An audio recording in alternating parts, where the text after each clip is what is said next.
মসজিদে হবে এলান, একদিন আমারই নাম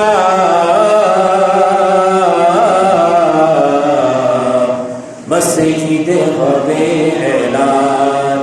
তৈরিতে গো তৈরি রেখো, তৈরিতে গো তৈরি রেখো, পরকালের মান সামার, একদিন প্রত্যেকের নাম মসজিদে হবে এলান। আর আমার নাম ধরে দেখা হবে না বলছে, মসজিদের মধ্যে লাশ চলে এসেছে, জানাজার জন্য যারা উপস্থিত হয়েছে চলে আসে, এরকম তো বলা হয় নাকি না? নাকি বলা হয় মেম্বার সাহেবের লাশ চলে এসেছে, চেয়ারম্যান সাহেব চলে এসেছে, জীবিত থাকা অবস্থায় চেয়ারম্যান সাহেব এসেছে, মেম্বার এসেছে, সচিব এসেছে, উপসচিব এসেছে, মন্ত্রী এসেছে, প্রেসিডেন্ট এসেছে, এরকম বলি। যখন মারা যায় বলেছে কি লাশ চলে এসেছে। অ্যাম্বুলেন্সের মধ্যে চেয়ারম্যান সাহেবের লাশ, উপসচিবের লাশ, প্রধানমন্ত্রীর লাশ এমন লেখা হয় না, বলছে লাশবাহী গাড়ি। কি বলা হয় যে লাশবাহী গাড়ি, লাশের গাড়ি, লাশ আপনাকে বহন করে এই জায়গা থেকে ওই জায়গায় নিয়ে যাচ্ছে, আবার সেখান থেকে খবরের মধ্যে আপনাকে ঢুকিয়ে দিবে। এবার আপনি যদি নামাজ না পড়েন, আমাকে একটু বলতে হবে যে সময়টা কখন শেষ হবে, একটু কষ্ট করে বলতে হবে, আমি এদিকে দেখতে পাচ্ছি না টাইমটা। আল্লাহুম্মা সাল্লি আলা সাইয়্যিদিনা মাওলানা মুহাম্মদ ওয়া আলা আলি সাইয়্যিদিনা মাওলানা। দরুদ শরীফ পড়লে আমাদের 3 ধরনের লাভ আছে। 1 নম্বর হচ্ছে আমাদের 10টা গুনাহ মাফ হয়ে যায় একবার দরুদ শরীফ পড়লে। সুবহানাল্লাহ বলবেন না? একবার দরুদ শরীফ পড়লে 10টা গুনাহ মাফ হয়ে যায়। কয়টা গুনাহ? 10টা রহমত আল্লাহ ওই বান্দার প্রতি নাযিল করেন। কয়টা রহমত? রহমত প্রয়োজন আছে আমাদের নাকি নাই? নাই, আছে। আমার চলতে রহমত প্রয়োজন আছে, আমার পরিবারের মধ্যে রহমত প্রয়োজন আছে, আমার ব্যবসার মধ্যে রহমত প্রয়োজন আছে, আমার চাষাবাদের মধ্যে প্রয়োজন আছে, রহমত প্রয়োজন আছে। যদি আমার শ্বাসের মধ্যে যদি আল্লাহর রহমত যদি না থাকে, সমস্ত ফসলগুলি আল্লাহ ধ্বংস করে দিবেন।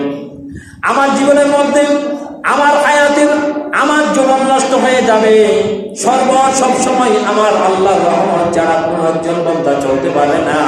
এই জন্য সবসময় আল্লাহ সুবহানাহু ওয়া তাআলা বললেন, লা তাকনাতু মির রাহমাতিল্লাহ ইন্নাল্লাহা ইয়াগফিরুয যুনুবা জামিআ। আল্লাহর রহমত থেকে তোমরা নিরাশ হয়ে যেও না, হতাশ হয়ে যেও না, কারণ আল্লাহ সব সময় বান্দার উপর রহমত নাযিল করেন, রহমত দিতেই থাকেন।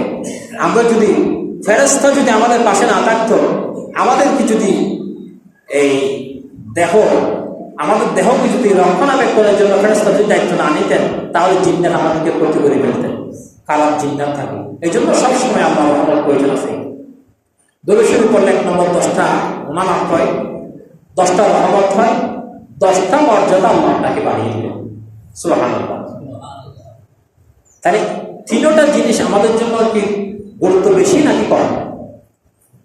3টা জিনিস আমাদের জন্য গুরুত্ব বেশি নাকি কম? বেশি না? বেশি।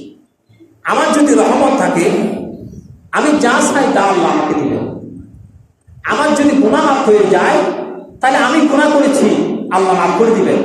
কিসের উসিলা? দরুদ শরীফের উসিলা। তাহলে আমাদের দরুদ শরীফ নিয়ে মত পার্থক্য আছে। দরুদ শরীফ কোনটা বলবেন? আপনি যেটা জানেন সেটা বলবেন। এটা হচ্ছে সহিহতা, হচ্ছে আপনি যে দরুদ শরীফটা জানেন আপনি সেটা পড়বেন। নামাজ একটা জানেন এটা পড়েন, এটা জানেন না অন্যটা পড়েন। আপনি যেটা জানেন সেটা পড়েন। আপনার কত কারাঙ্গিয়া দরবার শরীফের একটা দরুদ শরীফ আছে, মানে কারাঙ্গিয়া রেস্টুরেন্ট, কারাঙ্গিয়া মানুষের ছাত্র, বাতি শরীফের একটা দরুদ শরীফ আছে, মনে করেন একটু পার্থক্য আছে। দরুদ শরীফ সবগুলো একই, কিছু কিছু পার্থক্য আছে।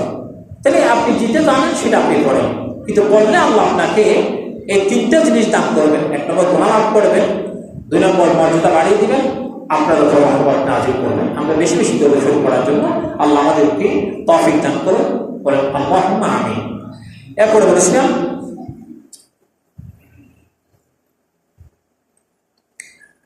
আল্লাহুম্মা